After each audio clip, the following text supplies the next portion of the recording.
We have a few databases that require subscriptions to use. This doesn't mean that they cost money for students, it just means that they have to make an account before they can actually access any of the content. The databases that require logins are UpToDate, New York Times, Lynda.com, and Overdrive. UpToDate is probably the most complex, as there are two different sections you have to log in.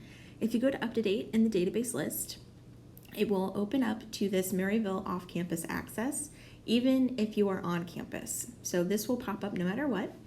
You just put your Maryville username and password in, you press login, and then this brings you to the actual registration form on the UpToDate database page.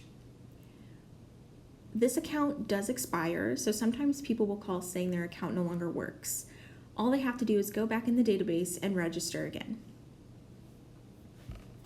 Everyone on campus has access to the New York Times.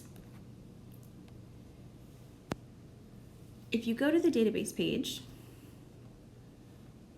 you can find the New York Times listed under N. If you open it up here, it brings you to this Create Account page. Now, this account also expires, and so you need to renew it every once in a while. Sometimes people will call and say they can't get access, but they just got access the other day, and it's probably that their account has just expired. This subscription gives users unlimited access to the New York Times content online, and all students, staff, and faculty are able to make accounts.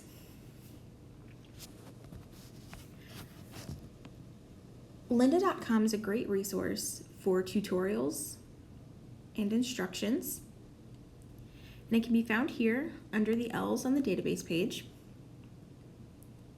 However, you must provide an email to access the content. Users have to use their Maryville email address. When you type it in here, press submit, and then you will get an email to your account that you can then finish registration through the link they provide you. You have to log in with your email every time, otherwise you will not be able to access any of the content. Overdrive is one of our new features here at Maryville that you might be familiar with if you have used it through your public library. But even if you have used it before and have made an account, you have to make another account or you have to register with Maryville if you want to access Maryville's Overdrive content. Overdrive can be found in multiple places on the database list, so it can be found here on the right under our new resources, but also alphabetically if you just search by O.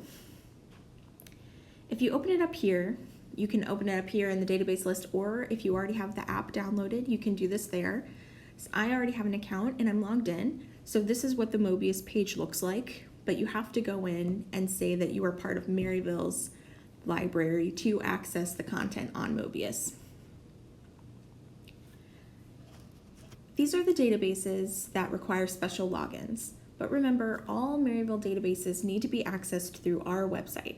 If users go straight to these databases through Google, it won't recognize that they have access to any content. So you always want to start your research at maryville.edu/library.